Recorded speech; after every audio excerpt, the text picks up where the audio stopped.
What's up, y'all? We're much more relaxed today. I'm chilling on the couch. I just wanted to try something new. I mean, this is our podcast. We get to do what we want, right? So today we are talking about centering Black lesbians. It is Mental Health Awareness Month, right? And in honor of that, I'm going to be talking about what counseling is and what advocacy is, and specifically what that means for Black lesbians. So just think about this.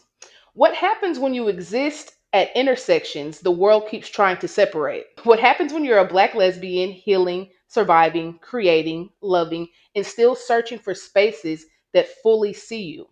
Lately, I've been researching mental health access advocacy and visibility for Black lesbians. And honestly, the deeper that I went into it, the more that I can see that Black lesbians aren't spoken for enough. And we damn sure aren't centered enough. But first, before we get into that, mental health check. On a scale from 1 to 10, where are you? And why? Think about that for a little bit. And let's play that theme music. Whoa, up the day, I feel blessed, I feel great. I won't fold, I won't bend, stand on 10, go get paid. I gotta win each day, every day. If you ain't on what I'm on, get the fuck up out my way. I gotta win the day, it's today, a great day to be great. No, I can't sit back and wait. I gotta win the day, it's today, a great day to be great. No, I can't sit back and wait. Win the day, win the day, win the day, win the day, win the day, win the day, go win the day, win the day, win the day, win the day, win the day, win the day, win the day, win the day, go win the day. All right. So, here we are. Now, first things first, what is counseling, right? And a part of this work, I also want to share a part of this work isn't just a podcast episode. I did a class in my PhD program called Community Engagement and Advocacy, and I chose to center Black lesbians. My dissertation research is also going to be centering Black lesbians, talking about the lived experiences of Black lesbians. So I just want you all to know that, hey, this isn't just for the podcast, this isn't just for the show. This is real work that I'm doing and that I'm giving to you. And this is just one of the first steps that y'all are able to see. But I've definitely been doing the work in the background like I always do. Feel me? So, again, I say, what is counseling? So, counseling is a professional, confidential partnership designed to support your mental, emotional, relational, and identity based well being. For Black lesbians, counseling should honor the full intersection of race, gender, culture, sexuality, and lived experience, not separate them. Okay? Counseling isn't just a thing where we're talking about something and we can just do it with everyone. It's not that simple. You have to be your whole self, and your whole self should always be seen and heard in a counseling room. You don't have to just be a Black woman in a counseling room. You can be a Black lesbian woman, no matter the status quo, no matter what's politically correct, right? You can always be yourself in that counseling room. Counseling is a collaborative relationship. It is a partnership when your lived experience is respected. It's a space for layered identity. You do not have to choose between talking about racism or sexuality. Both can exist in the room. It is a place to unpack intersectional stress, right? We're not just women, we're not just Black women, we're also lesbians. And there's other intersections that go on with that. Also, as how you present. A lot of us masculine presenting women, that's another thing, right? We're not straight passing, and it is what it is if you are. However, it's still a thing and you're still all of those parts. You can also be non binary. That's still a thing and you're still all those parts. The intersectional stress can include racial trauma, religious rejection, family strain, community expectations, microaggressions in LGBTQIA plus spaces, and bias in Black spaces. So let's unpack that for a bit, right? We are coming from Black communities, Black families a lot of times. A lot of us have experienced rejection from our family. We have experienced our voices being taken from our family. We've experienced abuse. We've experienced being kicked out of the home, being shunned from the family, and all these different things, right? And people don't realize that, yeah, something that you are like, yes, I'm a black woman, right? Through my experience, I'm a black woman. And I used to say this thing like, yeah, well, I'm a black woman first. But in growth, maturity is, growth is realizing that you're all of those things first, right? Because let's keep it simple. We're going to, I might ruffle a little feathers, but it is what it is. I might be a black woman and can advocate for black women and always will. However, some of those black women that I can advocate and will advocate for either haven't always advocated for me as a black lesbian or still will not advocate for me as a black lesbian. And that's a real thing. So, who is advocating for us? Who is saying about us in our mental health? That's what this is about. We are important. We deserve to be centered. Even in the LGBTQIA plus spaces, there are situations where the spaces for the gays, right? The spaces for this particular part in a group black lesbians in here with everybody else, but you rarely see spaces that are curated for us by us, right? And other than like, oh, we're gonna have a hip hop night. All black lesbians aren't into hip hop. It's like there's a cultural ignorance there. Like, all black people don't like soul food. All black lesbians don't like the nightclub. It's just like, hey, we have to do better with how we are going to see about ourselves. And this is what I'm starting. So I am encouraging y'all to do the same thing. Why representation matters in counseling, emotional safety. It's very important in therapy. Minority stress and identity fatigue. Like, goodness gracious, like, how come when I show up in these spaces, I have to be this person? In these spaces, I have to be this person.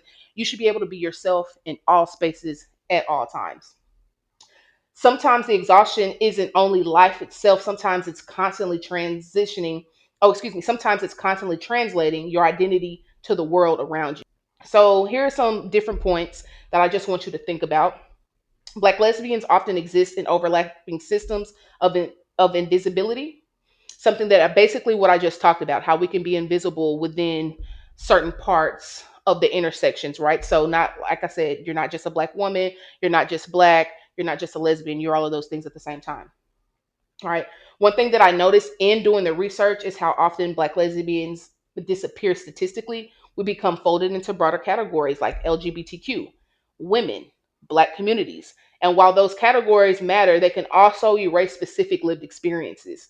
That's why the intersections matter. Okay. I'm going to intersection something down because they all matter.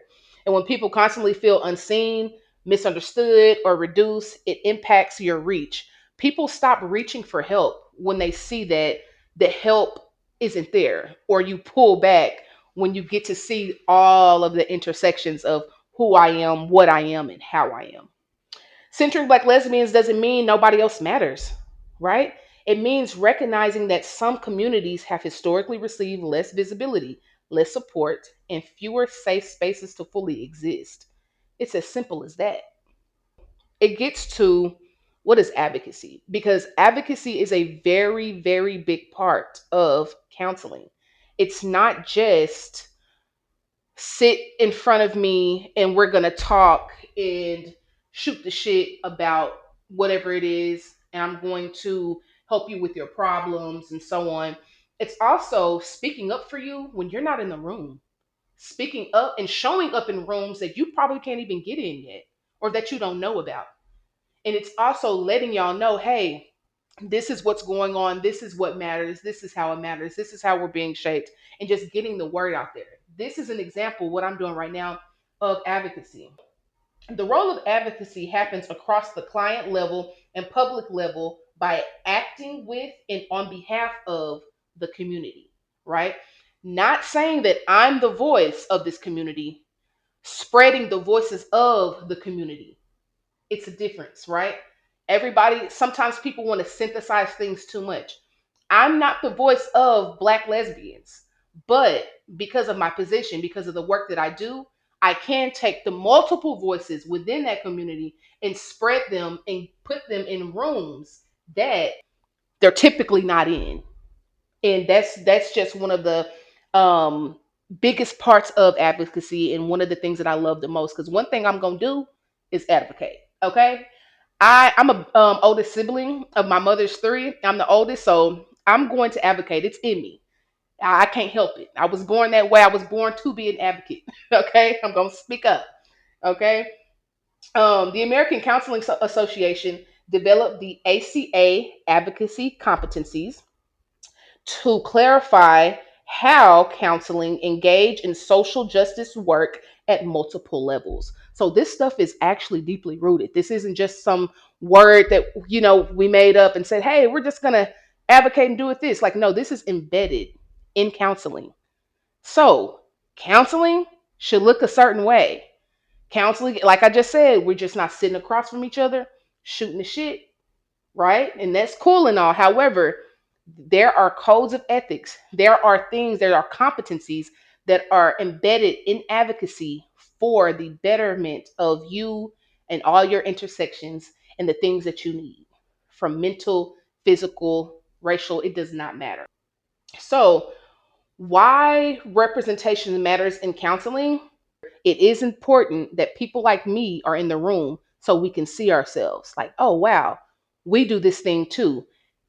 It's better when somebody that has walked in your shoe, not walked in your shoes, but has walked adjacent, parallel with you, maybe not at the same time, maybe not through the same exact things, but has experienced something similar enough where I can actually advocate and say through my lived experience and share somebody else's lived experience. That is very, very important, because healing isn't just about symptom reduction. Sometimes healing is finally being somewhere you don't have to shrink yourself. And a lot of times we don't realize it, but we shrink ourselves down when we are around people that aren't like us, right? We're not as loud or as confident with being a lesbian in a room full of straight people. It's like, wow, can I fully embrace my culture here in a room full of white people? Some of us are like, shit, yeah, we're gonna do what it do. But it's that thing of like code switching at work, right? Can I fully be myself here? Or do I have to tone this down to be more professional here? Being a black lesbian, presenting in any other kind of way, you should not have to tone down any parts of yourself in a counseling room. You shouldn't have to do it out in society, in a community either. And that's what advocacy is for. Because we're not toning it down, we're not turning down the volume, we are being ourselves all the time. Because there's nothing wrong with that. Sometimes, and like I said earlier, sometimes the exhaustion isn't only life itself, it's constantly translating who I am, what I am, how I am, what it means, and so on. In a counseling room, you don't have to do that. All of you is seen, every piece, every part, every portion. You feel me? When it comes to like the invisibility problems, some more things. Mainstream LGBTQ spaces can still reproduce racism and classism. Y'all, this is such a real thing. If you're a lesbian and you're listening out there, I know you understand when you have gone out and then you also see how things are just cut apart, and oh, you can't call yourself a stud because you're bisexual, or you can't call yourself this because that, like, damn. A lot of times the community can literally mirror heterosexuality and heterosexual norms. And advocacy and counseling and doing this work goes against that. It's dismantling these systems. We are a community, so we shouldn't be emulating the heteronormative thing. What should be normative to us is being different, being inclusive. Don't mark up the community and the territory to a point that it's just like the heterosexual world, right? Because then what's the point? Because now in these nightclub spaces or whatever spaces that are for the gays and everything are also showing racism. You're also only trying to benefit from black guests when it's a black night, but you're also pushing black guests away on the nights where it's not a hip hop night or an R&B night. That's I'm in Dallas. That's happened. That's been a thing around before where, you know, a specific nightclub has gotten some heat from being a certain way on certain days with black people. And then when it comes to that night where you have a black artist coming in, it's like, oh, you want to bring the people out? Hey, it's really wicked out here, and it's not cool. Black spaces sometimes avoid conversations around sexuality. Like I said earlier, baby, y'all already know how it is with when it comes to black families. Sometimes, like sexuality, what? Like you're a girl, you're a female, you know, and it's just like whoa, whoa, whoa, whoa, whoa, chill out, you know, or because you're a girl, you have to present this way. It's like, damn. And that's when that other intersection of being mask presenting is like, wow, like I've even had family members say, um, dang, why couldn't you be one of them lipstick ones? It's like, because that's not who I am. You know what I'm saying? Like, and I laugh at it because I've had the hard conversations with my family and things like that. And I also challenge you to have those hard conversations if it's safe with your family. But you know, you hear those things like, man, how come you have to be like this? Oh, you think you a boy or this like that? Like, no, I don't think I'm a boy. I'm a woman, Damon. Like what? I'm a woman. But hey, it is what it is. You don't have to be just hard. You don't have to be just soft. As a mass presenting lesbian, you can be just you. You don't have to be super macho around other studs. You feel me? You don't have to do that. You don't have to be super soft around your family. Be who you are at all times. Rest. Get you some rest. Rest your mind. Rest your mental. We gotta hold space for resting the performance. Just be you. Do something creative. Be authentic to yourself, true to yourself. Have that emotional freedom to show your flamboyance, show your rigidity, right? Show your fluidity, show all of it at the same time. Have emotional freedom to just be who you are. And that is how you become being fully seen when you truly see yourself. And again, in that counseling room, you're supposed to always be seen, fully seen, all parts of you. Okay. That's the theme of the episode. All right. So just an example, I think about what becomes possible when people feel emotionally safe enough to exist honestly.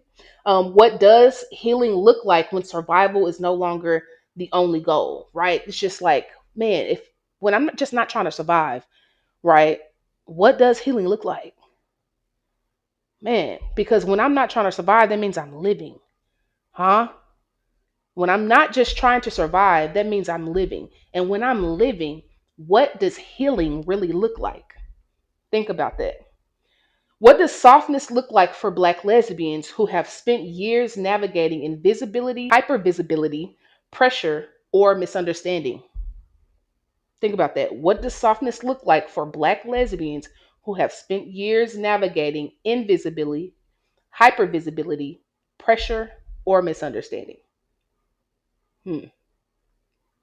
This episode isn't about having every answer. It's about making room for conversations that deserve more attention, more care, and more humanity. Black lesbian healing deserves intention. It deserves visibility. It deserves community. So tap into this community. The day is one is definitely for the Black lesbians. My main focus is always mental health. Feel me? And maybe one of the most powerful things we can do is create spaces where people no longer have to divide themselves just to belong, right? Be all of yourself. So on Instagram and on TikTok, I asked some questions. Thank you everybody for interacting with the post. Some comments that were left. Destiny, she actually holds a lot of creative spaces. She holds a creative night for Black people around Dallas somewhere, and I have yet to make it. I'm sorry, Destiny. I'm going to get there. Okay, I'm going to make one of these. Time just flies. But she says she feels seen by her therapist. I asked, is her therapist a Black lesbian?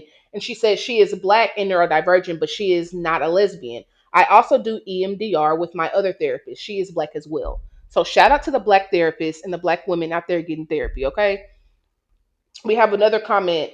Crochet by Sid. She said, as a black lesbian therapist, I think it's important to see more representation in the field. We need to see more people who have walked in our shoes, as then we may feel less ostracized and more likely to engage in behavioral health care.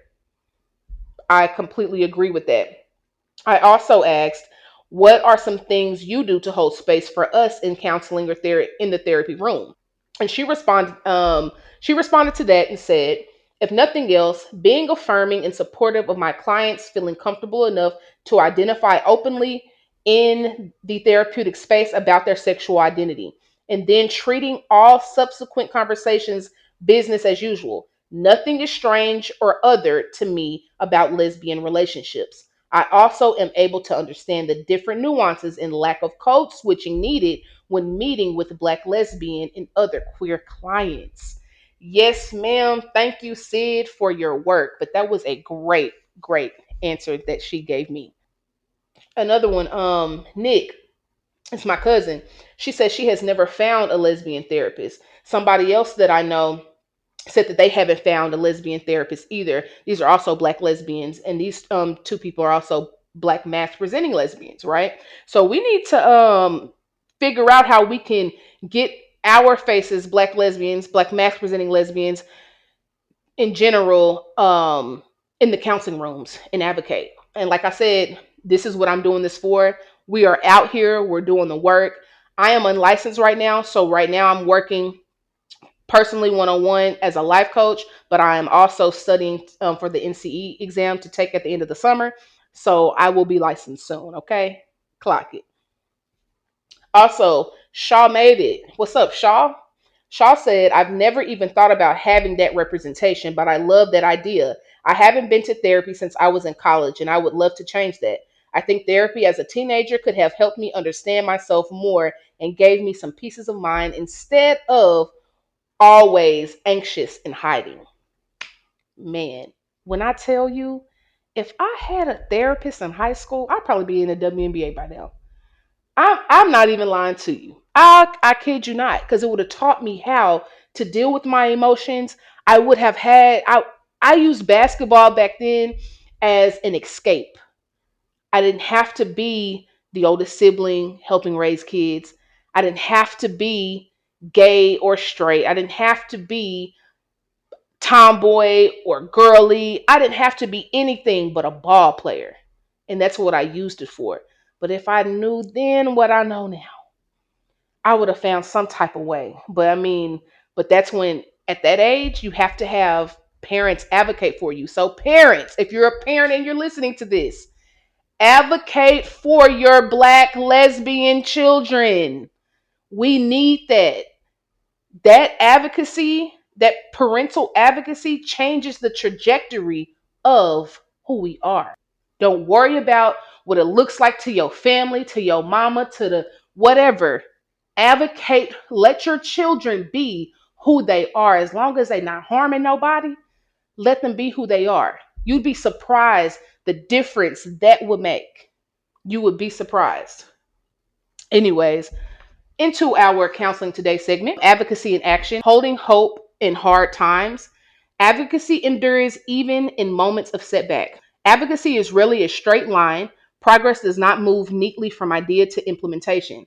It advances through persistence, coalition building, setbacks, reassessment, and renewed commitment. Many protections counselors rely on today were born from years and sometimes decades of sustained effort. These advances did not happen because advocates never lost. They happened because advocates refused to stop.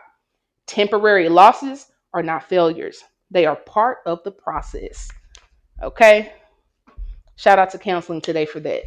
May is Mental Health Awareness Month. I hope you were taking care of yourself as always. Win the day because the day is already won.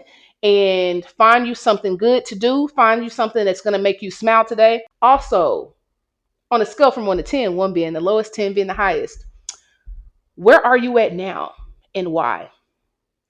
And think about what you can do to end your day on a high note, and what you can do to help yourself not be at a low note before you rest and close your eyes. Peace. Win the day because the day is already won, baby. Thank you. How you gon' win? Come from within. You versus you, gotta focus the lens. Standing on 10, back at it again. If you take a L, take it to the chin. It's in my walk, it's in my talk. Look in my eye and they see I'm a dog. Big body monster, ain't never too small. If you can't walk, better learn how to crawl. I don't know about them, but I know about me. I don't never take L's when I wake on my feet. Start the day up, right brushing my teeth. Say a prayer, then it's time to go eat. Winning the day, every day. If you ain't win it, fuck out my way. You know what it take to be great. Apply the pressure, they gon' start off by winning the day. Winning the day, I'm winning the day. Yeah, I'm winning the day. I'm winning the day. I'm winning the day. Yeah, I'm winning the day. I'm winning the day. I'm winning the day. I'm winning the day.